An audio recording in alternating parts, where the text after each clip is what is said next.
Hi, this is Monica and welcome back to my channel. Like, comment, and subscribe.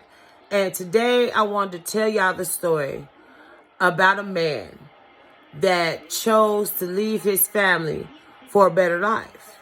The man that I'm referring to is my dad. So just like I said, like, comment, and subscribe and share this video. And welcome back to my channel. I have told y'all stories about different parts of different people in my life. But I have yet to tell y'all about this person. This person was significant in my life because if there was no him, there wouldn't be no me. It's only fair that I tell y'all about this person because this person is the reason why I'm the way that I am when it comes to certain things, when it came to raising my son, being in a relationship, handling myself as a young girl, a teenager, an adult, and a grown-up. This person took it upon himself that he was so selfish that he didn't want to see the good in anything. He just wanted to be free. Now, this person that I'm speaking of is my dad. My dad, which is Big Clyde. We're going to call him Big Clyde. Okay, this started back when I was maybe about 10. 10 years old, that's when stuff started falling apart with my mom and my dad. They may have been falling apart before then, but I can remember it falling apart just at the age of 10. And they would argue periodically. He would never stay gone, but he would argue with my mom. My mom would argue with him. They would go back and forth, but they still took care of us. All four of us. They did take care of us. Up until my dad moved next door to his mom. When I say my dad moved next door to his mom, my granny's house was here, our house was here. And I think because his mom stayed next door and his mother and his side of the family didn't too much care for my mom, that gave them, because we lived next door, that gave them the fuel they needed to be A, in his ear, B, to give him an escape, C, to keep an eye on whatever was going on in our house. Which I didn't think at the time, I didn't know, but right now I think wasn't fair to my mom. Because my mom was always private when it came to her and my dad. But my dad didn't see it that way. My dad was raised in Alabama. My dad was raised by my granny, and she raised her kids, just like anybody's kids, to be close. But not so close that they had their hand in the middle of stuff. But my dad's family had their hand in the middle of a lot of stuff. Not all the stuff, but some of the stuff I think should have stayed private between my mom and my dad. So nevertheless, my mom and my dad was breaking up at that moment. I think that he is the reason why a lot of things I let slide, and a lot of things that I do to this day, and a lot of things that I've done when it came to raising my son. And the reason why I think that even though some of us are single mothers, I think that's what makes us different. That's what makes us significant, is that we are single mothers and we're trying to play the role of two people. Now, for example, it started when my dad started working for my granddaddy. When my dad started working for my granddaddy, they had a receptionist that worked in the office. Her name was Belle. Belle was friends with my aunt, the one in the Wheelchair Willie. She was friends with Wheelchair Willie, and her Wheelchair Willie was close. They were so close that Wheelchair Willie set my dad up. My mother's sister set my dad up with Belle while they were still married, while they were still together, because to the day he died, they were still married. But nevertheless, she did this. And when she did this, she knew what she was doing. And my mom didn't have no idea until one day my mom went to take my dad some lunch up there to my granddaddy's place. and my dad and Belle was gone, and my dad pulled up in my mom and dad's second car with her in the car. She got out the passenger side and she walked back to the office. Now keep in mind, this is where I think this is where I think my mom should have pulled away from her immediate family, because not only do I think that my aunt knew, but I think everybody that worked in that office except for my grandma and my granddaddy knew what was going on between Belle and my dad, because my two uncles, the ones that said that one that said he was going to smack my mom and the other one that said he was going to spit on my mom, they worked there also. So they knew, all three of them, the one in the wheelchair and the two uncles, they knew that my dad was messing around with this woman, but they didn't care because long as it was against my mom, I think this is why I think I took it so personal. Well, once my mom found out what my dad was doing and who he was doing it with, she put him out. When she put him out, he moved an apartment right down the street from us. So close that we could see his car from our house. So one particular day I can remember Margaret and Clyde walked down to my dad's apartment. When they walked down to my dad's apartment, this is what happened. Margaret being a year older than Clyde, Margaret and Clyde ran across the street and ran down to my dad's house. They just ran down there. They didn't want anything. They wasn't going to ask him for nothing.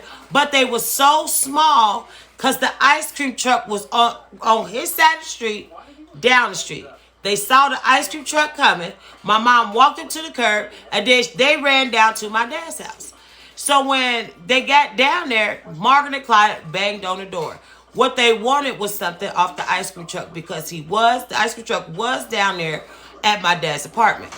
So when they kept knocking and knocking and knocking and knocking, and nobody came to that door, but his car was there, but he didn't come to the door. He left my sister and my brother outside, standing at his door while the ice cream truck was there. Margaret started crying. Clyde has always been that type of kid that he really didn't give a damn. But my mom saw what was going on. She called them back to the house. We walked them across the street, and my mom stopped the ice cream truck across the street, and she took them over there, and they got something off the ice cream truck. But I think that wasn't the messed up part to me. The messed up part about the whole thing was not even 20 minutes later did him and Belle walk out of his apartment, get in the car, and drive right past us and never even spoke. He never turned and even said hi to all four of his kids, and we all was outside. He never spoke. This is a man that raised us. This is a man that was in our lives. This was not an absent father. This was my dad. This is what he did. This is how he handled stuff when it came to us. So nevertheless, once we started growing up, I think all kids need their father. But when your father is not there and your mother has to take the brunt end of whatever was going on between them, and she had to make up for two sides, then I think that's where I think he was wrong at. I think he left too much responsibility on my mother, because it was situations where he would get paid on that Friday. He got paid every week from my granddaddy. He got paid on that Friday, and he would go out with him and her buying clothes and stuff like this, where my mother she didn't give a damn, but my mother would do stuff like she would have some money. She would put us all in the car.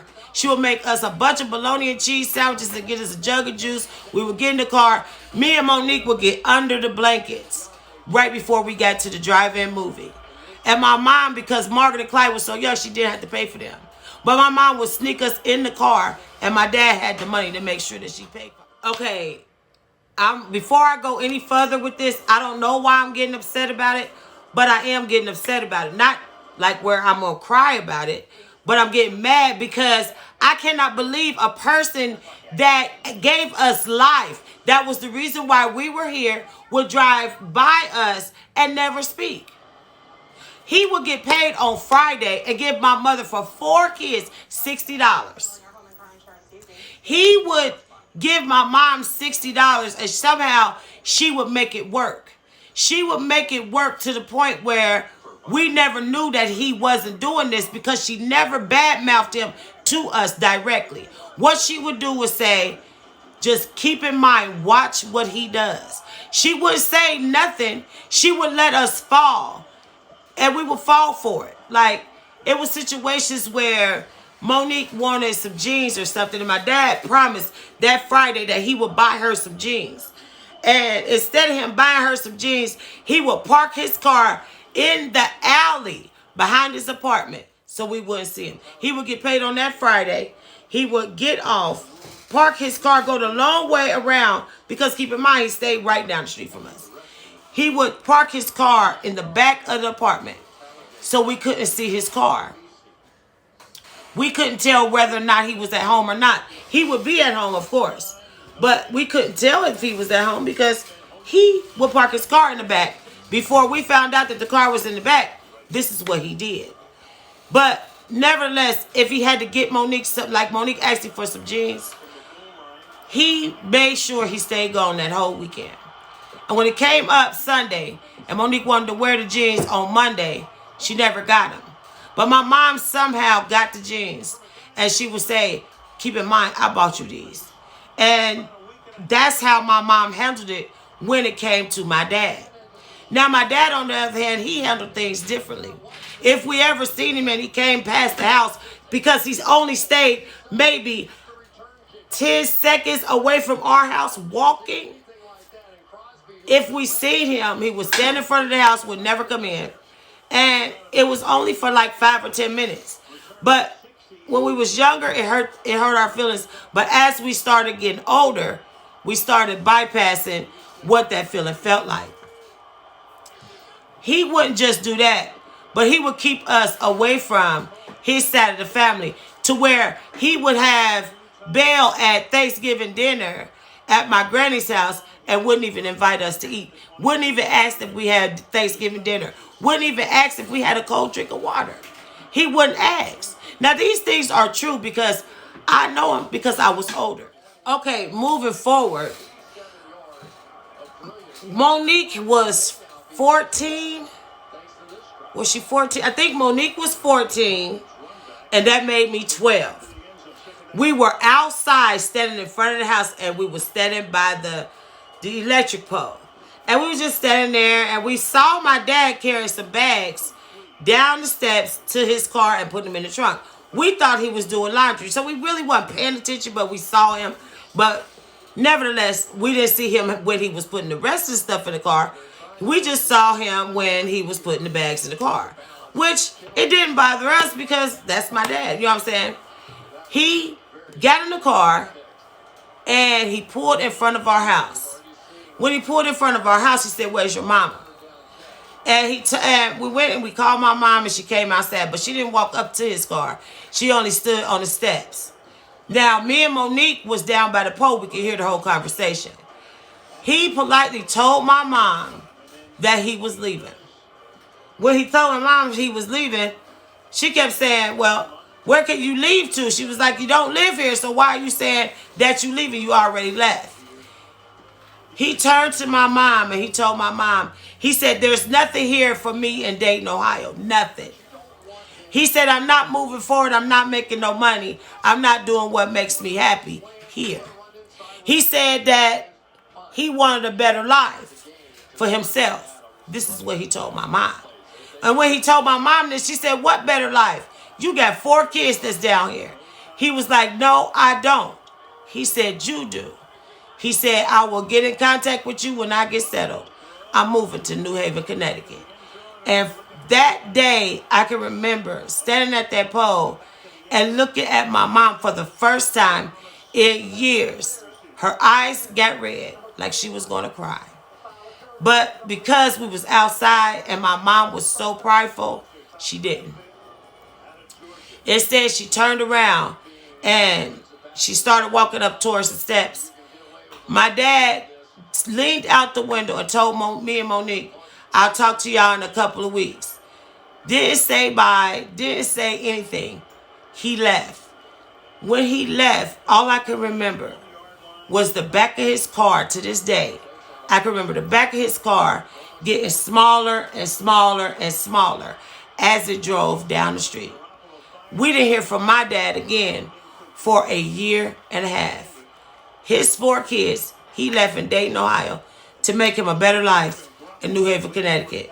And all I can remember my dad saying to my mom was, there's nothing that's keeping me here. I'm leaving. So when he left and his car was getting further and further away from us, my mom set us down that night and she told us, she said, he's gone. She said, I don't know where he's going to. She said, but he's gone. And Margaret and Clyde was so little that they really wasn't as involved as me and Monique was. But at the time that this went on, I can remember my heart being broke, because the first man that any woman fall in love with is her dad. To a woman, your father is everything. Your father is what you would look for in a man.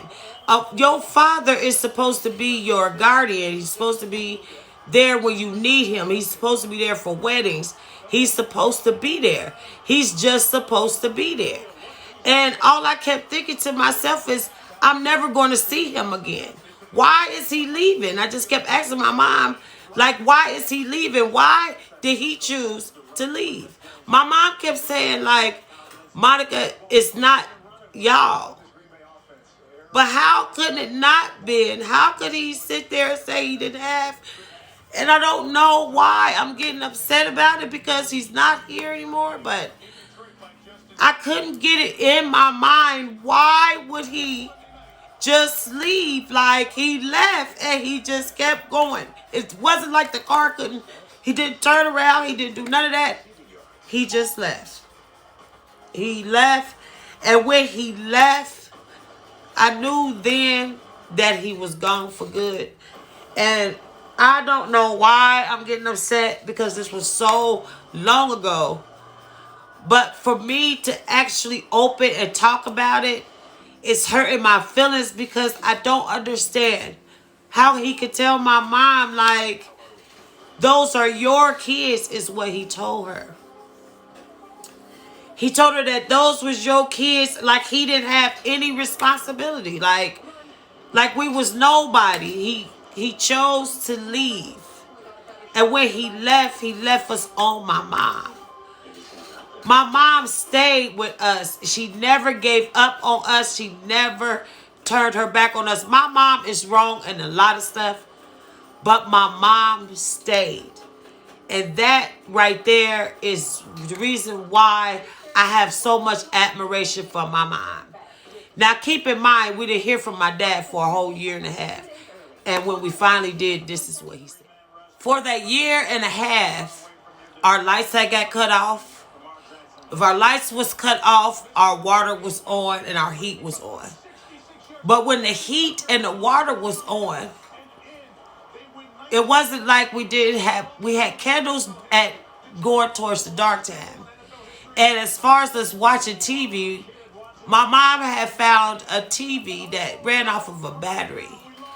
And that's the TV that we watched, because once she had to charge the battery for the TV, then that's how we watched TV. Now keep in mind, it was this younger guy that lived across the street, diagonal from my mom's house.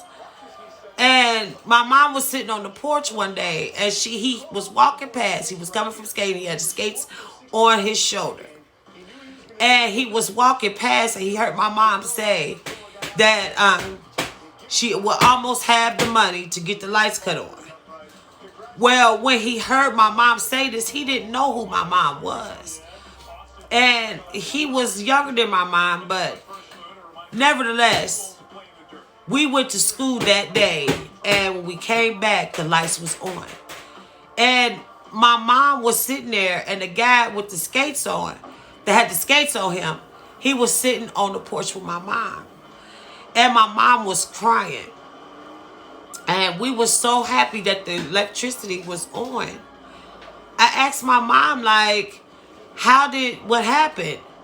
And the guy stood up off the porch. He walked down where me and Monique was standing at. And he said, because it's 4 y'all in the house, I got your electricity cut on. Now, when he did this, we didn't know who he was or where he came from. My mom was in shock because nobody was helping my mom with us like that. It was just my mom. When my dad called, and when he called, he told my mom, he said, I found a good job. I'm going to send you some money through Western Union. I found a good job, and I got a nice place, and I'm happy, and I'm not got no stress on me and nothing like this. But at the time, I'm watching my mom struggling. I'm watching my mom struggle. My mom was so happy that he said he was going to send us some money. She went to Western Union that day, expecting a whole lot of money. This man, who hadn't seen us or talked to us in a year, Western Union, my mom, $275. He had been gone for a year. Some man that didn't even know us shut our lights on. $175. Now, when my mom realized that it was only $275, now, I want to make a correction. I did say $175, but it was $275 that he sent my mom. When she realized that it was $275, she spent the $100 on bills. She kept $100 in her pocket, and the $75 she split it between us four. Now, when she split it between us four, she explained to us like she thought that he was going to send us way more, but he did. And he called our house that day with the block number, so my mom couldn't call him back. So, of course, we didn't hear from him for a couple of more months. But as the time went on, my mom and the guy that shut the lights on, his name is Eric. And Eric took that spot where he would come across the street, he would cut our grass, he would help my mom and stuff like this. But he was younger than my mom. But he liked my mom. But most of all, he liked us. And when I say he spent time with us, he spent time with us. He taught me and Monique how to skate, not just regular skating. He taught us how to get it on the skates.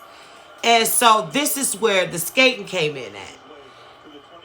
He would make sure that we had the necessities that we needed. And if we didn't have it, he made a way for it. But he lived with his mom. But he would come over and he would come and visit us. He would come and sit with my mom and visit her and stuff like this. But as the story progressed, you will see who Eric is. Eric, to me, came from nowhere. Eric took the place of a man that I absolutely love. And the more and more that my dad stayed away, the more and more I believed that he forgot about us. My dad it would be months and almost a year and stuff before he got in contact with us. But we was growing up. But when we was growing up, Eric was always there. Eric was always there. And keep in mind, there's several parts to this story that I need to talk about and stuff. But keep in mind, a good man is something that's hard to find. My mom found one, and it was my stepdad. And my stepdad's name was Eric.